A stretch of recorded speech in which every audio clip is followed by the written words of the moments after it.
So welcome to smart accounting classes again. आज जो हम लोग टॉपिक डिस्कस करने जा रहे हैं वो है इशू ऑफ शेयर। जैसे कि लास्ट वीडियो में हमने सीखा था the meaning of the share, what is share capital, authorise share capital क्या होता है, इशूड शेयर कैपिटल क्या होता है, nominal share capital, subscribe share capital, paid up, called up, and today we will learn about the issue of share. So share can be issued into two ways. Share दो type से issue किया जा सकता है। पहला जो type होता है वो शेयर इशू हो सकता है एट पार, शेयर पार में इशू होता है, और दूसरा होता है share at premium, issue at premium. तो पहले before the companies act 2013, companies act companies act 2013 से पहले जब कंपनी 1956 के हिसाब से रजिस्ट्रेशन हुआ करता था, तब शेयर तीन टाइप से इशू होता था। शेयर पार में इशू होता था, शेयर प्रीमियम में इशू होता था, और शेयर एट डिस्काउंट में भी इशू होता था। ठीक है ना। Share can be issued at discount also, but after the amendment of companies act and when the Companies Act 2000 released, and it is stated in the Companies Act 2013 that the share can be issued only the two ways, share can be issued at par और share can be issued at premium। ये दो type से share issue होता है। Now what is when share will be known as issue at par and when the share will be known as issue at premium। तो देखिए, जब आपका पार होता है, जब शेयर पार में इशू होता है, तो उस टाइप के शेयर का issue price will be equal to the nominal price, okay, और फेस वैल्यू। शेयर का जो भी फेस वैल्यू होगा उस हिसाब से इक्वल होगा। Now what is face value और व्हाट इज नॉमिनल प्राइस। जैसे कि लास्ट वीडियो में हमने एक टॉपिक सीखा था ऑथोराइज शेयर कैपिटल, है कि नहीं। तो लास्ट वीडियो में हमने एक ऑथोराइज शेयर कैपिटल बोल के एक टॉपिक के ऊपर डिस्कशन किया था। तो ऑथोराइज शेयर कैपिटल क्या होता है, जब कंपनी रजिस्ट्रेशन करने जाता है, जब कंपनी रजिस्ट्रेशन होता है, तब कंपनी का जो मेमोरेंडम ऑफ एसोसिएशन है, मेमोरेंडम ऑफ एसोसिएशन में कैपिटल क्लॉज बोल के एक तो कॉलम रहता है। तो उस कैपिटल क्लॉज में एक ऑप्शन रहता है कि whether the company will issue the share in future और नॉट। कभी भी कंपनी फ्यूचर में जाके कभी शेयर इशू करेगा कि नहीं। अगर अब वहाँ पे आपने येस किया है, अगर आपने येस किया है, तो आपसे पूछते हैं आप कंपनी मैक्सिमम कितना शेयर फ्यूचर में जाके इशू करेगा। तो वो मैक्सिमम नंबर आप लिखेंगे। सपोज मैक्सिमम हम लोग 100 रुपीज़ इशू करेंगे, तो कंपनी हमको अलाउ करता है कि हम मैक्सिमम 100 रुपीज़ ही शेयर इशू करके जनरेट कर सकते हैं, फंड को रेस कर सकते हैं। वी आर नॉट एलिजिबल और we are not allowed, the company is not allowed to issue more than 100 rupees, more than 100 rupees as a share. Company 100 rupees से ज़्यादा पैसा शेयर इशू करके जनरेट या फंड रेज नहीं कर सकते हैं। तो कब उसको बोलते हैं authorise share capital, means the company is authorise to issue maximum 100 rupees. तो यहाँ पे अगर 100 रुपीज़ हम लोग शेयर इशू करते हैं, तब जाके आपको ना एक शेयर का फेस वैल्यू यहाँ पे लिखना होता है कि आपका शेयर का फेस वैल्यू क्या है या नॉमिनल वैल्यू क्या है। क्या मानिए आपने अपना शेयर का फेस वैल्यू 10 रुपये करके रखा था, और ये जो 10 रुपये अपने फेस वैल्यू रखा था, इसको ही हम लोग नॉमिनल वैल्यू भी बोलते हैं। जब शेयर आप फ्यूचर में जाके इशू करते हैं, और इशू करने के टाइम पे जो आपका इशू प्राइस रहेगा, उस इशू प्राइस अगर फेस वैल्यू से इक्वल होता है, कि मानिए आपने कंपनी रजिस्ट्रेशन किया था 2015 को, अभी 2023 में आपने शेयर इशू करना चाहते हैं, आपका कंपनी इशू करना चाहते हैं शेयर, और आपका कंपनी शेयर का इशू प्राइस अभी 10 रुपये करके रखा हुआ है, और फेस वैल्यू भी कंपनी का 10 रुपये करके ही था। तो इसलिए देखिए यहाँ पे इशू प्राइस और फेस वैल्यू या नॉमिनल वैल्यू एक ही हो गया ना, इक्वल हो गया। तो इसको बोलते हैं शेयर इशू एट पार, तो इसको बोलते हैं इशू एट पार। समझ में आया। नेक्स्ट, अगर आपका issue price more than nominal value होता है, मोर देन नॉमिनल वैल्यू होता है, तो इसको बोलते हैं हम प्रीमियम। इसको हम लोग बोलते हैं इशू एट प्रीमियम। तो यहाँ पे देखिए आपका इशू प्राइस है 12 रुपये, और यहाँ पे आपका नॉमिनल प्राइस है 10 रुपये। तो ये जो 2 रुपये का डिफरेंस निकल के आया, तो इसको बोलते हैं इशू एट प्रीमियम, इसको बोलते हैं इशू एट प्रीमियम। अभी ये जो 2 रुपये मेरे को एक्स्ट्रा मिला, 2 रुपये जो कंपनी को एक्स्ट्रा मिला, वो कंपनी ये 2 रुपीज़, ये जो एक्स्ट्रा 2 रुपये है, ये प्रीमियम का पैसा कभी कंपनी अपना कैपिटल अकाउंट में ट्रांसफ़र नहीं कर सकते। मतलब कंपनी जो भी आपका बैलेंस शीट बनाएगा, ये जो बैलेंस शीट में कंपनी का जो भी कैपिटल यहाँ पे लिखेगा, उस कैपिटल के साथ कंपनी ये 2 रुपये इंक्लूड नहीं कर सकते हैं। ये याद रखिए, कंपनी एक्ट हम लोगों को ये परमिट नहीं करता है कि कंपनी जो भी पैसा कंपनी को नॉमिनल वैल्यू से ज़्यादा मिल रहा है, यहाँ पे जो 2 रुपये कंपनी को एक्स्ट्रा मिल रहा है, ये पैसा कंपनी अपना कैपिटल कॉलम में शो नहीं कर सकते हैं। तो ये जो 2 रुपये एक्स्ट्रा मिलेगा, मतलब लिखना है, कहाँ लिखेंगे? तो मानिए एक एग्जांपल लेते हैं, आपने 10 रुपये का शेयर 12 रुपये में सेल किया, 10 रुपये का शेयर आपने 12 रुपये में सेल किया, तो किसी ने भी आपको 12 रुपये पेमेंट किया है, तो आपका अल्टीमेटली अपना बैंक बैलेंस क्या हो गया? 12 रुपये हो गया।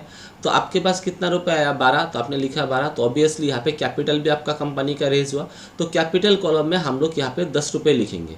तो यहाँ पे आपका 2 रुपये का जो डिफरेंस आता है, वो 2 रुपये जाएगा कहाँ? एक सेपरेट करके अकाउंट खुलेगा सिक्योरिटीज प्रीमियम बोल के, तो वो 2 रुपये एक्स्ट्रा जो अमाउंट मिलेगा वो एक्स्ट्रा पैसा हम लोग एक नया अकाउंट में लिखेंगे, जिसको बोलते हैं सिक्योरिटीज प्रीमियम अकाउंट। तो यहाँ पे हम लोग ने क्या सीखा कि जब शेयर इशू करते हैं पार में, जब आपका कंपनी की इशू प्राइस, शेयर का इशू प्राइस और द नॉमिनल प्राइस सेम होता है। अभी नॉमिनल प्राइस का भी मैंने मीनिंग बताया कि नॉमिनल प्राइस होता है जो price company memorandum of association में इंक्लूड मतलब मेंशन करते हैं, उस प्राइस को नॉमिनल प्राइस या फेस वैल्यू बोला जाता है।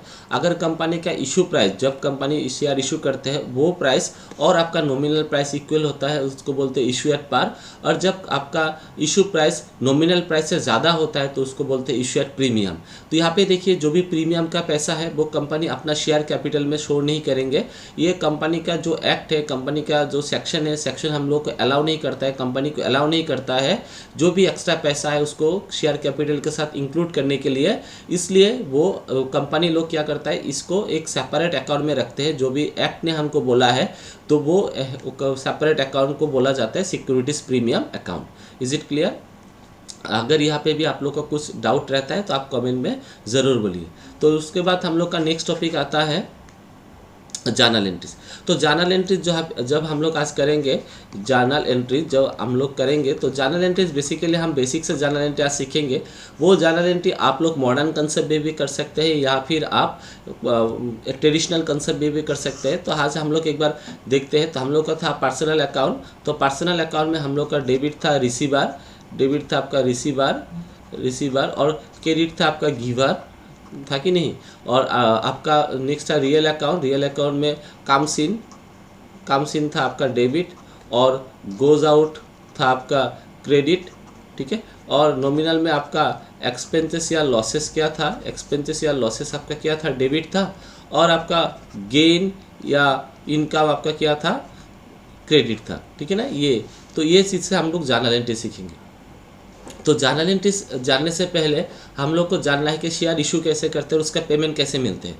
देखिए, शेयर का जो भी परचेस कंसिडरेशन है, शेयर के जो भी अमाउंट है, परचेस कंसिडरेशन हम लोग यहाँ पे लिखते हैं परचेस कंसिडरेशन। तो परचेस कंसिडरेशन मतलब है शेयर का मतलब जो भी वैल्यू है। अगर ये आदमी किसी कंपनी का शेयर परचेस कर रहा है, तो ये कंपनी डिसाइड करते हैं कि आपका ये जो पेमेंट करेगा, ये किस टाइप से पेमेंट करेगा। तो पेमेंट 2 टाइप से होता है। पेमेंट 2 कंडीशन में मिलता है। एक तो आपको फुल पेमेंट साथ ही साथ आपको देना होता है, फुल पेमेंट, या फिर आपको यहाँ पे पार्टली पेमेंट भी होता है, ठीक है ना। फुल पेमेंट के अलावा पार्टली पेमेंट भी होता है। अभी फुल पेमेंट और पार्टली पेमेंट में क्या डिफरेंस है? मानिए कि ए नाम का एक आदमी है, और ए नाम का आदमी किसी कंपनी का शेयर खरीदने के लिए इंटरेस्टेड है। तो एट दैट टाइम ये जो कंपनी है XYZ कंपनी, ये पहले तो अपना शेयर जो सेल करेगा या अपना शेयर जो इशू कर रहा है, उसका पहले ये कंपनी एडवर्टाइज करेगा ना, नोटिफिकेशन जनरेट करेगा। तो नोटिफिकेशन के द्वारा ही पब्लिक जान सकता है कि कौन सा कंपनी अपना शेयर सेल करना चाहते हैं। तो मानिए ये कंपनी जो भी नोटिफिकेशन दिया था, तो ये बोल के जो आदमी है ना, इसको ये इन्फॉर्मेशन मिला कि XYZ कंपनी लिमिटेड ने क्या कर रहा है, ये शेयर इशू कर रहे हैं। तो ए नाम का जो भी आदमी है, इन कंपनी का शेयर खरीदने के लिए इंटरेस्ट भी था। तो ये कंपनी बोलेगा कि आप लोगों को हम लोगों का शेयर कहाँ से मिलेगा। तो कंपनी ने क्या किया था, मानिए कि एक बैंक को डिसाइड किया, एक बैंक लिया था, और पूरा जो कंपनी का पूरा जो प्रोस्पेक्टस वगैरह रहता है, इस बैंक से मतलब कलेक्शन इस बैंक से मिलेगा। मानिए कि जब हम लोग आप लोग कोई भी कॉलेज में एडमिशन लेने जाते हैं तो पहले तो हम लोग उस कॉलेज का प्रोस्पेक्टस कलेक्ट करते हैं, बाय ऑनलाइन हो या बाय ऑफलाइन हो। उस प्रोस्पेक्टस में क्या रहता है, कोई भी कॉलेज का इन्फॉर्मेशन रहता है, उसका पास रिजल्ट वगैरह रहता है, उस पर बोर्ड ऑफ गवर्निंग बॉडी में क्या कौन कौन रहे हैं, ट्रस्ट में कौन कौन है, वो सारा इन्फॉर्मेशन वहाँ पे मिलता है। यहाँ पे फीस स्ट्रक्चर मिलता है, फीस स्ट्रक्चर को कैसे पेमेंट करना है वो भी आपको वहाँ पे मिलता है, और लास्ट में आपको एडमिशन्स फॉर्म वगैरह भी मिलता है। इन द सेम वे अगर कोई भी कंपनी का शेयर खरीदना चाहते हैं तो पहले तो उस कंपनी का आपको प्रोस्पेक्टस कलेक्शन करना पड़ेगा। तो वहाँ पे मानिए कि बैंक के पास वो प्रोस्पेक्टस है, तो पहले वो आदमी क्या करेगा, बैंक से अपना उस कंपनी का प्रोस्पेक्टस लेगा, और उस प्रोस्पेक्टस के पीछे जो भी फॉर्म एनक्लोज होके रहेगा उस फॉर्म को वो ए नाम का आदमी फिलअप करके पेमेंट करके इस बैंक में जमा करेगा। बैंक जाके ये कंपनी को पेमेंट करेगा, बैंक इस कंपनी को पेमेंट करेगा। तो यहाँ पे जो पेमेंट का प्रोसीड्यूर है, अगर कंपनी ने बोला कि पूरा का पूरा पैसा एक साथ में देना है तो इसको बोलते हैं full payment at a single time. और कंपनी अगर बोलते हैं कि ठीक है आप लोगों को फुल पेमेंट एक साथ में नहीं चाहिए, 10 रुपये का आपका एक शेयर का दाम है, पहले आप लोग एप्लीकेशन के टाइम पे आप लोग 2 दे दीजिए, उसके बाद जब शेयर आपके नाम पे हम लोग लिखेंगे तब आपको 3 रुपये देना है, और बाद में जब आपको हम लोग सर्टिफिकेट देंगे उससे पहले आपको 5 रुपये देना है। तो कंपनी ने क्या किया, फर्स्ट, सेकेंड और थर्ड 3 इंस्टॉलमेंट से आपसे पैसा ले रहा है। तो इस कंडीशन में इसको बोलते हैं पार्टली पेमेंट। ठीक है, तो यहाँ पे देखिए हम लोग जब फुल्ली पेमेंट हो या पार्टली पेमेंट हो, कंडीशन क्या क्या होता है। पहले तो आप लोग देखते हैं, पहला एंट्री होता है ना हमेशा एप्लीकेशन का। एप्लीकेशन, तो एप्लीकेशन का मतलब होता है कंपनी, हम लोग हमेशा कंपनी के तौर पे बनाएंगे ना, हम लोग कंपनी के अकाउंटेंट हैं इसलिए कंपनी होके हम लोग सोचेंगे। तो पहले देखिए ये जो आदमी हम लोग का शेयर खरीदना चाहता था, ये आदमी ने हम लोग के कंपनी में अप्लाई किया। तो अप्लाई विदाउट फॉर्म के साथ हम लोग का जो भी एप्लीकेशन फीस रहता है वो हमेशा पेमेंट करना होता है। तो ये आदमी जब हम लोग का कंपनी में अप्लाई किया था तो हम लोग को कंपनी में क्या हुआ था, हम लोग को कंपनी को एप्लीकेशन मनी मिला था, एप्लीकेशन मनी रिसिप्ट, हम लोग को एप्लीकेशन का पैसा मिला। तो कंपनी को जब एप्लीकेशन का पैसा मिला तो कंपनी का बैंक बैलेंस क्या हो गया, इंक्रीज हो गया। या अगर इस बैंक को आप लोग पकड़ते हैं, बैंक को artificial person, bank is an artificial person, personal account में बैंक इस आदमी से क्या किया, पैसा रिसीव किया, तो बैंक रिसीवर हो गया। तो इसलिए हम लोग लिखेंगे बैंक अकाउंट डेबिट। ठीक है ना, बैंक को पैसा मिला, बैंक पैसा रिसीव किया, तो बैंक अकाउंट डेबिट टू। अभी देखिए पहले तो अगर ए नाम का आदमी है तो यहाँ पे लिखना है ए से पैसा मिला है कि नहीं, ए से पैसा मिला, तो ए हो गया पैसा दिया, तो ए हो गया गिवर, तो ए हो गया आपका क्रेडिट। लेकिन हम लोग सिंगल आदमी का नाम यहाँ पे लिखे हैं। अगर ऐसे तो ऑल ओवर इंडिया में अगर शेयर सेल होता है तो ए नाम का कितना सारा आदमी रहेगा, ए बी सी, यहाँ पे बहुत सारा आदमी शेयर खरीदते हैं डेली बेसिस में। तो यहाँ पे हम लोग हर आदमी का तो नाम नहीं लिख सकते। तो जो भी आदमी, जितना सारा आदमी शेयर खरीदने के लिए अप्लाई करेगा वो सब आदमी के लिए हम लोग एक सेपरेट रजिस्टर मेंटेन करेंगे जिसको हम लोग बोलते हैं एप्लीकेशन रजिस्टर। तो instead of writing all the names of all the parties we should write the register name. So we will write bank account debit to share application account. तो share application account एक register का नाम है, ठीक है ना, एक register का नाम है। तो इस रजिस्टर में कौन सा आदमी, कौन सा लोग शेयर के लिए अप्लाई किया था, इन सब के बारे में यहाँ पे लिखा हुआ है। नेक्स्ट है हम लोग का ट्रांसफ़र। अभी शेयर जो हम लोग इशू किया था वो किस पर्पज़ के लिए किया था, शेयर हम लोगों ने इशू किया था ताकि हम लोग का कैपिटल रेज हो, कैपिटल बढ़े। तो जब भी जो भी पैसा हम लोग के एप्लीकेशन के तौर पे आएगा, जो शेयर हम लोग एक्सेप्ट करेंगे, जो पैसा हम लोग एक्सेप्ट करेंगे, वो सारा का सारा पैसा हम लोग कहाँ पे ट्रांसफ़र करेंगे, एप्लीकेशन से लेके हम लोग कैपिटल में ट्रांसफ़र करेंगे। तो हम लोग का नेक्स्ट एंट्री होगा share application account debit, share application account debit to share capital account. ठीक है ना, तो share application account debit to share capital account. ये जो एप्लीकेशन है ये हम लोग का टेम्पोररी अकाउंट है, टेम्पोररी पर्पस के लिए खोलते हैं। लेकिन हम लोग का जो मतलब परमानेंट अकाउंट है बैंक अकाउंट और share capital account. Share issue करने से आपको पैसा मिलता है, तो इसलिए हम लोग का हमेशा एंट्री होगा bank account debit to share capital account. ये हम लोग का हमेशा यही एंट्री होगा। तो ये जो शेयर एप्लीकेशन अकाउंट है वो टेम्पोररी पर्पस के लिए हम लोग खोला था। अभी तो क्वेश्चन जनरेट होता है क्यों हम लोग टेम्पोररी पर्पस के लिए इसको खोलते हैं। तो पहले तो देखिए आप लोग का जो भी पैसा आएगा एक हम लोग टेम्पोररी अकाउंट में डालेंगे। इस अकाउंट एक टेम्पोररी शेयर एप्लीकेशन अकाउंट है, एक इमेजिन कीजिए। तो इस अकाउंट में पैसा आएगा, यहाँ से कुछ पैसा वापस भी जाएगा, कुछ पैसा हम लोग कंपनी एक्सेप्ट भी करेंगे। जो जितना सारा पैसा कंपनी एक्सेप्ट करेंगे वो सारा शेयर कैपिटल में चला जाएगा, और जो पैसा हम लोग रिटर्न करेंगे। अब रिटर्न किस लिए करते हैं कि मानिए आप 100 शेयर सेल करना चाहते हैं और आपके पास अप्लाई हुआ था एक 1000 का, तो 1000 में से आप सिर्फ 100 ही एक्सेप्ट करेंगे, बाकी 900 का पैसा तो आप लोग रिटर्न कर देंगे ना। तो इसलिए यहाँ पे एक रिफंड का एंट्री होता है। जब आपका सब्सक्रिप्शन ओवर सब्सक्रिप्शन हो तो यहाँ पे एक रिफंड का एंट्री होता है, पैसा घुमाने का एंट्री होता है। तो पैसा जब हम लोग एक्सेप्ट करते हैं तो यहाँ पे बैंक का हो गया आपका रिसीवर, बैंक आपका रिसीवर हो गया, और शेयर एप्लीकेशन आपका गिवर हो गया। मतलब ये जो शेयर एप्लीकेशन मतलब नंबर ऑफ पर्सन्स, यहाँ पे बहुत सारा लोग इंक्लूडेड हैं।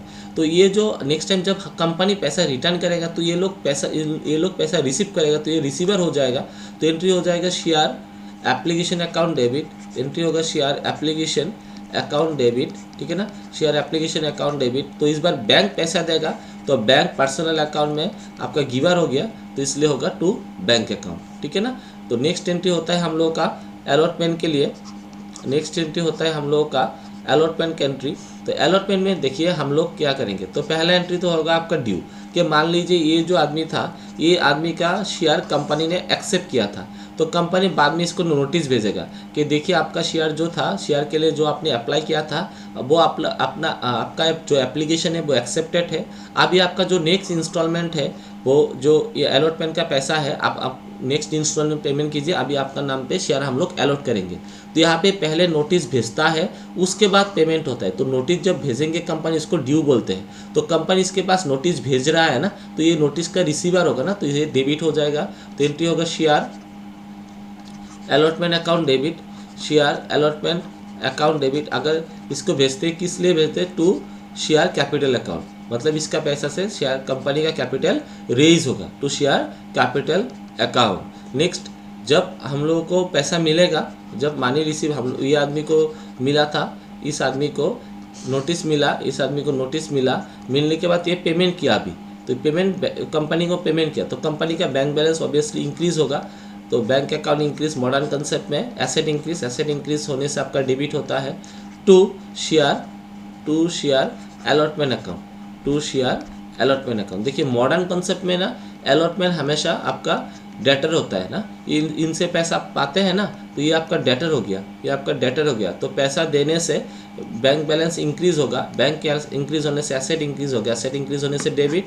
उसी टाइम पे ये जो मतलब अलॉटमेंट जो था, ये जो आदमी था, ये भी हम लोगों का एसेट था, डेटर था। हाँ, डेटर मतलब एसेट था, ये पैसा दे रहा है, तो यहाँ पे डेटर का बैलेंस डिक्रीज हो रहा है, डिक्रीज होने से आपका हो गया क्रेडिट। ये मॉडर्न कंसेप्ट था। उसके बाद अलॉटमेंट के बाद होता है आपका कॉल्स, अलॉटमेंट के बाद होता है आपका कॉल्स। तो कॉल्स में क्या एंट्री है, कॉल्स में वही चीज़ है। अभी ये जो कंपनी था, ये कंपनी इस आदमी को फिर से नोटिस भेजेगा, देखिए आपका नाम पे शेयर हम लोग अलॉट किया है, अभी आपको हम लोग सर्टिफिकेट प्रोवाइड करेंगे।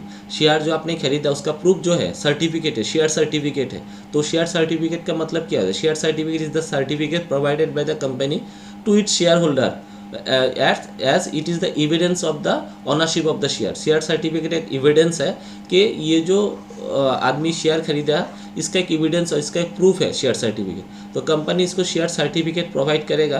तो अल्टीमेटली इसको सर्टिफिकेट मिलने के लिए पाने के लिए इसको क्या करना पड़ेगा, जो लास्ट बैलेंस इसको पेमेंट करना है। तो ड्यू के लिए पहले हम लोग एंट्री करेंगे, ड्यू का मतलब पहले जो हम लोग नोटिस भेजेंगे उसका एंट्री, किसको नोटिस भेज रहा है, इसको नोटिस भेज रहा है, तो यहाँ पे ये रिसीवर होगा।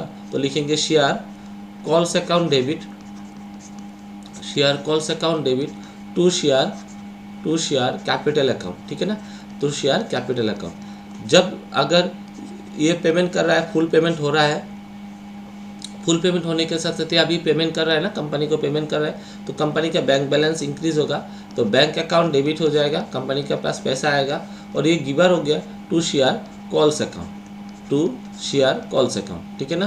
तो ये हो गया आपका बेसिक्स एंट्री।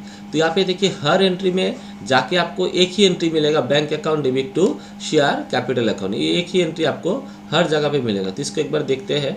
देखिए पहला जो एंट्री था उसमें एंट्री था क्या, bank account debit to application. तो एप्लीकेशन यहाँ पे डेबिट और यहाँ पे क्रेडिट करते हैं, तो हम लोग का एक एंट्री निकल के आया bank account debit to share capital account. Next जो था अलॉटमेंट में, देखिए अलॉटमेंट यहाँ पे डेबिट था और यहाँ पे आपका क्रेडिट था, तो यहाँ पे एंट्री निकल के आया bank account debit to share capital account. और लास्ट में जो भी एंट्री था, लास्ट में एंट्री आपका क्या था, शेयर कॉल्स अकाउंट डेबिट था और कॉल्स अकाउंट क्रेडिट था, कैंसिल करने से bank account debit to share capital account. So this are the few entries relating to your accounting for share capital. अब इन एडिशन टू डेट कुछ आपको ऐसा entry मिलेगा जो आपको मतलब थोड़ा बहुत आपको यहाँ पे चेंजेस करना है। जैसे कि आपको एक एंट्री दिया हुआ है, मानिए कि शेयर इस बार इशू एट प्रीमियम, तो इस बार शेयर प्रीमियम में इशू किया था। तो प्रीमियम में इशू करने के मतलब अभी देखिए कंपनी ने बोला कि 10 रुपये मेरा शेयर का फेस वैल्यू है, 2 रुपये आपको एक्स्ट्रा देना पड़ेगा, मतलब इस बार इशू प्राइस आपका क्या हो जाएगा 12 रुपये। ध्यान से देखिए 10 रुपये आपका नॉमिनल प्राइस था, शेयर का एक नॉमिनल प्राइस जो प्राइस कंपनी रजिस्ट्रेशन करने के टाइम पे अपना मेमोरेंडम ऑफ एसोसिएशन में लिखा हुआ था। कंपनी ने उसके ऊपर 2 रुपये एक्स्ट्रा लिया, एक्स्ट्रा अमाउंट, इस एक्स्ट्रा अमाउंट क्या बोलते हैं हम लोग प्रीमियम अमाउंट। ये प्रीमियम ले रहा है कंपनी, तो कंपनी का भी सेलिंग प्राइस हो गया कितना, कंपनी का इशू प्राइस हो गया कितना शेयर का 12 रुपये। कंपनी बोला कि 3 रुपये आप साथ ही साथ देना पड़ेगा, 5 रुपये आप यहाँ पे दीजिए अलॉटमेंट के टाइम पे, और बाकी जो पैसा रहेगा 4 रुपये आप कॉल के टाइम पे दीजिए। कंपनी ने बोला कि आप यहाँ पे आपका जो भी एक्स्ट्रा पैसा था 2 रुपये वो अलॉटमेंट के टाइम पे आप पेमेंट कीजिए। तो अभी देखिए कंपनी ने अपना अलॉटमेंट का पैसा कंपनी ने अपना प्रीमियम का पैसा अलॉटमेंट के साथ ले रहा है। तो यहाँ पे ना अलॉटमेंट का ड्यू के एंट्री में थोड़ा चेंजेस होगा। किस लिए टाइप का चेंजेस होता है, पहले हम लोग देखते हैं अगर पार में होता है एट पार में होने से ड्यू का अलॉटमेंट का ड्यू का क्या एंट्री होता था, शेयर अलॉटमेंट अकाउंट डेबिट था, शेयर अलॉटमेंट अकाउंट डेबिट था, है कि नहीं, टू शेयर कैपिटल अकाउंट ये एंट्री था। जब क्वेश्चन यहाँ पे प्रीमियम का आता है, एट प्रीमियम का आता है, तो जस्ट हमने बोला कि प्रीमियम का पैसा कभी भी आप कैपिटल के साथ इंक्लूड नहीं कर सकते। तो हम लोग यहाँ पे क्या एंट्री करेंगे, शेयर अलॉटमेंट अकाउंट डेट, अलॉटमेंट में पैसा पाने वाला है, कितना पाने वाला है आप अलॉटमेंट में 5 रुपये पाने वाला है कि नहीं, 5 रुपये आपको मिलने वाला है। तो टू शेयर कैपिटल अकाउंट, तो देखिए ये जो 5 रुपये आप अलॉटमेंट से मिलेगा सारा पैसा आप तो कैपिटल में लिख नहीं सकते, क्योंकि यहाँ पे आपका प्रीमियम का पैसा इंक्लूडेड है। ये जो 5 रुपये के साथ 2 रुपये आपका इंक्लूडेड है। तो मैंने जस्ट ही बोला कि इंक्लूड मतलब प्रीमियम का पैसा आप कैपिटल में ट्रांसफ़र नहीं कर सकते हैं, ये आपका कंपनी के रूल्स के खिलाफ है। तो इसलिए आप 5 में से 2 रुपये घटा दीजिए, तो आप लोग 3 रुपये ही यहाँ पे लिखेंगे। तो जो बाकी का पैसा होगा वो सिक्योरिटीज़ प्रीमियम नया करके जो अकाउंट खुला था उसमें चला जाएगा 2 रुपये टू सिक्योरिटीज़ प्रीमियम अकाउंट, ठीक है ना। तो ये होगा आपका प्रीमियम, जब शेयर प्रीमियम में इशू होता है तो प्रीमियम में इशू होने से ये एंट्री आपका होगा, share allotment account debit, share capital account to securities premium account. अगर आपका प्रीमियम का पैसा एप्लीकेशन के साथ मिलता है, यहाँ पे अगर है 5 रुपये 12 रुपये जो था वो 12 रुपये कंपनी बोला कि जो भी एक्स्ट्रा पैसा है हमको ना पहले बार ही चाहिए, मतलब ये जो 5 रुपये के साथ आप 2 रुपये एक्स्ट्रा दे दीजिए, बाद में आप लोग 5 रुपये दे दीजिए और बाद में आपने 2 रुपये दे दीजिए। तो यहाँ पे देखिए प्रीमियम का पैसा ना आपको कहाँ से मिल रहा है, मतलब एप्लीकेशन के साथ ही मिल रहा है। तो यहाँ पे क्या एंट्री होगा, एट पार होने से क्या एंट्री था, एट पार होने से आपका एंट्री था, क्या एंट्री था कि बैंक अकाउंट डेबिट, बैंक में पैसा आया to share application account, short form में लिखा टू शेयर एप्लीकेशन अकाउंट। फिर जितना पैसा आया शेयर एप्लीकेशन का जितना पैसा आया था वो सारा पैसा हम लोग शेयर कैपिटल में ट्रांसफ़र किया, है कि नहीं। जब यहाँ पे प्रीमियम आता है, जब आपको प्रीमियम आता है तब देखिए bank account debit to share application account, bank तो आपको एप्लीकेशन का पैसा कितना मिला, 5 रुपये मिला, ठीक है। तो आपने बोला कि share application account debit, share application का जो 5 रुपये था वो आप शेयर कैपिटल में ट्रांसफ़र करना चाहते हैं, तब जाके ये क्वेश्चन आता है, जो एप्लीकेशन का पैसा आपको मिला 3 + 2, ये जो 2 रुपये था वो तो आपका एक्स्ट्रा पैसा था, प्रीमियम का पैसा था, तो इसका मतलब आप प्रीमियम का पैसा घटा के ही ट्रांसफ़र करेंगे कैपिटल में, मतलब 3 रुपये। तो बाकी का जो पैसा होगा सिक्योरिटीज़ प्रीमियम का पैसा 2 रुपये आप सिक्योरिटीज़ प्रीमियम में ट्रांसफ़र करेंगे। So this are the basic journal entries of accounting for share capital. In our next video we will learn more journal entries. Thank you.